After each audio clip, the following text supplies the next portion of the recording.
Dr. Disrespect is the name that a middle-aged man who's only a decade away from getting his free bus pass has given himself. A man with a wife and children. A man who's so old that his sack follows behind him like a slug's trail. He's a live streamer, Dr. Disrespect, and his audience call him the Doc. What field does this doctor specialise in, I hear you asking? Well, it depends who's asking. If you're asking that question and you're over the age of 18, the Doc is humbly going to admit to you that he's not a doctor at all, actually. And he's just an old man who plays video games wearing sunglasses. Very normal. However, if you're underage, the Doc's going to tell you with a spring in his step that he's a gynecologist. Come here, let's have a look.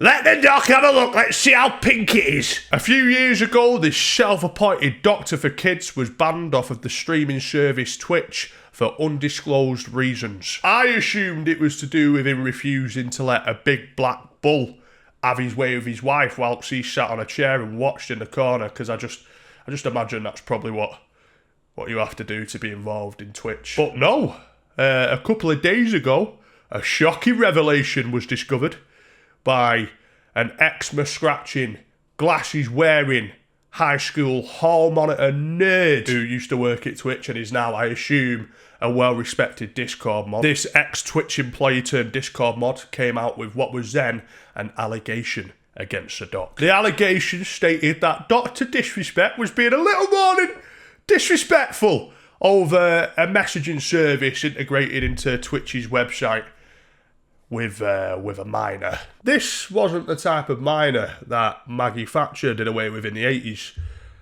That wouldn't have been as bad.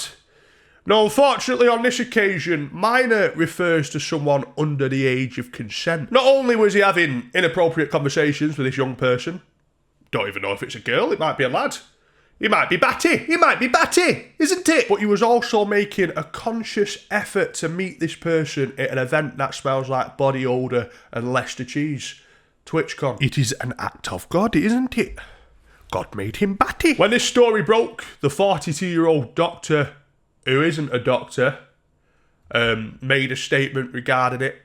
He tweeted this. Listen, I'm obviously tied to legal obligations from the settlement with Twitch, but I just need to say what I can since this is the fucking internet. From that opening sentence, you'd assume he's done absolutely nothing wrong. It's one big lie, the allegation, and America's answer to Harold Shipman is indeed innocent. He goes on to say, I didn't do anything wrong. All this has been probed and settled. Nothing illegal. No wrongdoing was found, and I was paid. Elder Ring Monday. Now, correct me if I'm wrong, but just from a grown man's perspective myself, if someone came out about me out of the woodwork and said, Brad messages minors, I'd be very, very quick to say, no, I fucking absolutely do not, dickhead, and I'll see you in court, mate. Do you know what I mean? Some Discord mod fucking puts a fucking Cheetos down and says that about me, brother. We're off to the magistrates. I'm taking your Twitch money, my son. But what I wouldn't say is no wrongdoing was found. Because that's what you say when you've done something, but no fuckers cottoned on that you've done it. Yeah, they didn't find enough to go any further with it. No wrongdoing was found. Anyway, join me on Monday on the Dr. Disrespect channel, where the Doc will be giving a 16-year-old girl her first prostate exam live. What? Girls don't have prostates?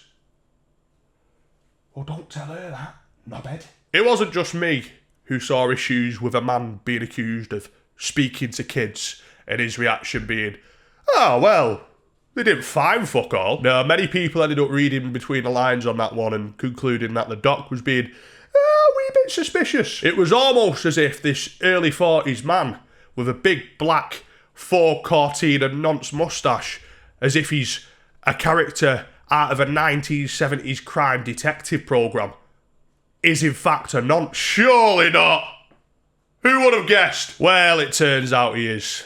He made a statement yesterday, and we're going to break it down together. It reads, the Twitch ban! I don't know why he's shouting. Hello, I'd like to make a quick statement. This quick statement, by the way, 3,600 characters long. Not exactly what I call a quick statement, but bless him, we all know this fella struggles with his numbers. Do you know what I mean? Is that a 4 or an 8? It's a 4, Doc. She's 14, knobhead. Yeah, get your sunglasses off and get your prescriptions on, you old prick. You can't see. Get your glasses on. Let's cut out the fucking bullshit. As you know, there's no filter with me. Well, I must admit, I do think having no filter is a good quality. That is until you have such a lack of filter that you don't know how to filter between grown women and young girls, you fucking cabbage. A lot of people have been left in the dark about what happened yesterday with Midnight Society and I, and we made the painful decision collectively to have me step down. Our team is full of incredibly talented and good people that have high career ambitions and families that I'd never want to jeopardise a culture we have carefully crafted. So, this is him talking about stepping away from some company he runs, which I think in his Jimmy Savile deluded mind is what he thinks we're all bothered about. No one cares about Midnight Community or whatever the fuck it's called. No, we don't give a shit about that, bro. We care about the age of the people you're talking to at midnight while your cock's in your hand. That's what we care about. Everyone has been wanting to know why I was banned from Twitch, but for reasons outside of my control, I was not allowed to say anything for the last several years. This implies that the legal roadblocks is the reason why he's not told us. Like, if it wasn't for those legalities, he'd be right quick to tell us all. Like him talking to underage girls is just some juicy drama that he couldn't wait to tell his audience or something. As if he's just gonna jump on stream and go, "Hey, listen to this, boys, you'll never guess what? I've been speaking to kids! How mad's that? Hey!" Now that 2 former Twitch employees have publicly disclosed the accusations, I can now tell you my side of the story regarding the ban. Were there Twitch whisper messages with an individual minor back in 2017? The answer is yes. Were there real intentions behind these messages? The answer is absolutely not. These were casual, mutual conversations that sometimes lean too much in the direction of being inappropriate, but nothing more. Oh, right, well, as long as it's nothing more, mate, as long as it's just that, yeah. It was only inappropriate conversations with someone who was about 20 years younger than yourself and under the age of consent. But as long as it's nothing more than being a fucking nonce, then yeah, fair enough. The way he's described that as well. Casual conversations. How are you going to tell me that you casually sexted a minor? I just casually asked a minor what her tits look like. You know, like fucking casual conversations, innit, bro? Do you know what I mean? I just casually asked her if I can shag her ass at TwitchCon. So underage and that casual conversations. Nothing illegal happened. No pictures were shared. No crimes were committed. I never even met the individual. I went through a lengthy arbitration regarding a civil dispute with Twitch, and that case was resolved by a settlement.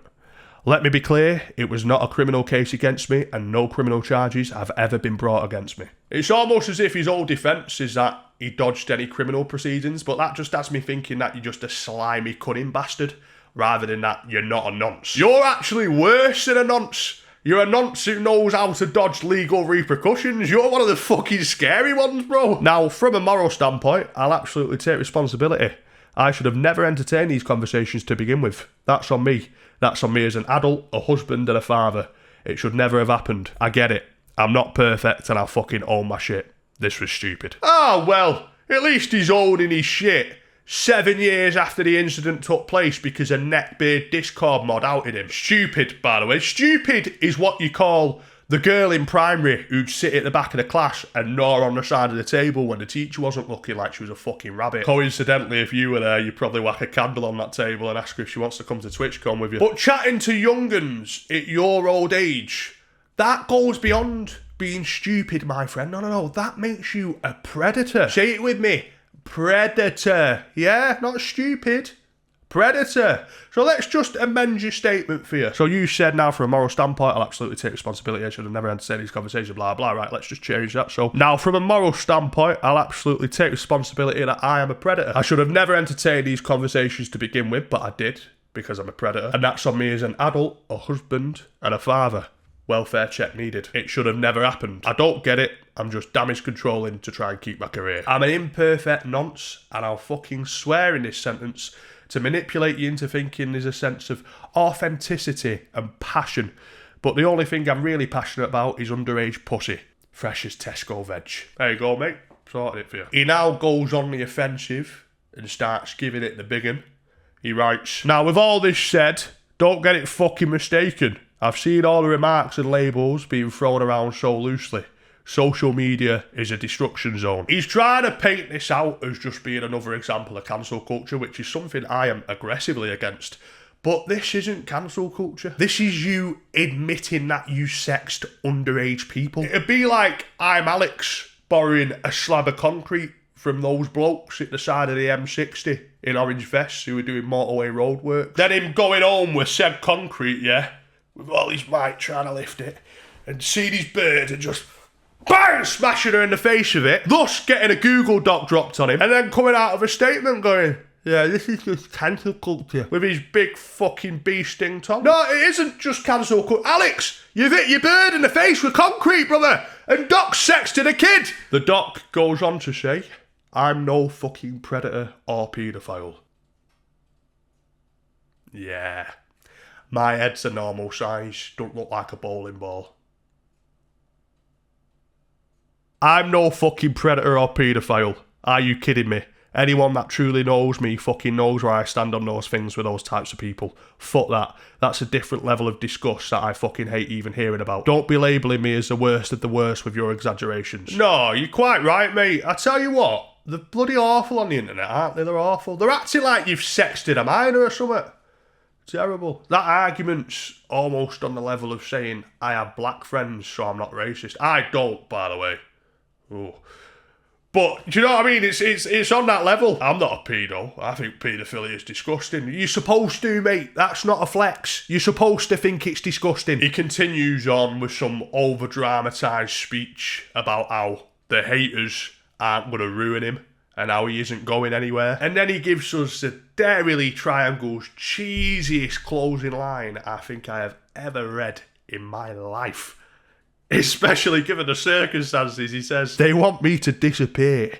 Yeah, fucking right. Like he's fucking Batman or something.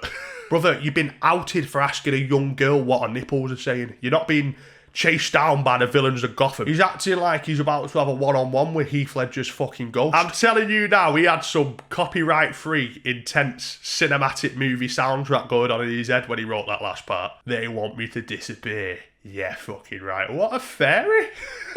I think situations like this highlight the importance of remembering that nothing good comes from having parasocial relationships with the people that you watch on the internet. The reality is that content creators can carefully construct a version of themselves for their audience. They will sell you on the idea that this version is who they are, but in almost all cases, you're only ever seeing one deliberately orchestrated perspective of someone that they have decided you're going to see. If you think you know an entertainer just because you watch their content, I promise you, as an entertainer myself, you absolutely do not. I think if we all start to realise that entertainers are just people doing a job and we become increasingly less involved with them as people and just take them at face value, we'll then have less scenarios like this where someone blatantly admits to talking to a young person sexually and yet half of the internet is defending the man because they don't go outside and touch enough grass and they think that they know this person outside of his online persona. I know this won't apply to most people watching, but if you are maybe a little younger or a little bit thick, take the content creators you watch off of the pedestal that you've got them on. Go outside and breathe in actual oxygen. Thank you for watching, and I'll see you very soon.